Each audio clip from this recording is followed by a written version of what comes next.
Bă, n-am ce să zic, serverul ăsta e prea mișto. Deci n-am cum să prezint totul într-un singur videoclip. E atât de mult. Poate să greșel. Avem așa de multe chestii, de la artificii, la mall, la fermă, ignorați ăla, la fermă, până avem și card repair. Ce server are card repair? Ziceți-mi mie. Niciunul. Avem și McDonald's cu gard electric, gas station, casa mea, casa nu știu cui, foarte extrem de multe chestii.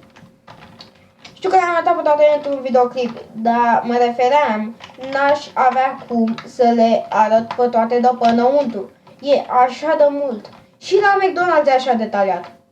N-ai cum. La McDonald's? Uite, vedeți, deja avem un membru nou. Cred că nu știu dacă cred că e de ieri. Avem și modul ăsta cu Taco Bell și Pizza Hut și Zara și șaurmerie.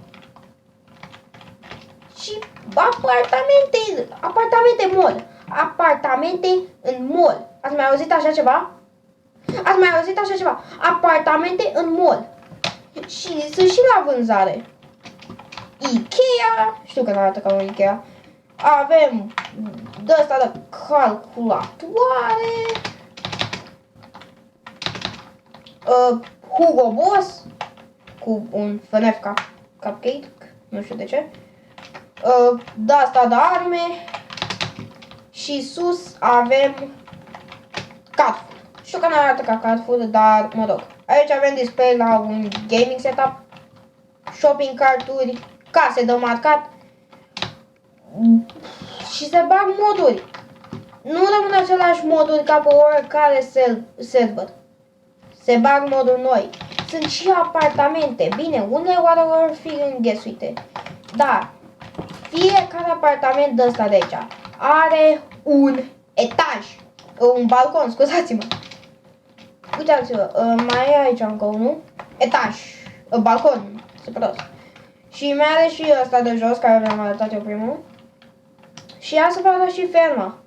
Uite, veniți pe aici, pe un drum frumos, peste un lac și ajungem la fermă, unde sunt toți tovarășii noștri. Avem și tractor, care e cam jumătate rupt.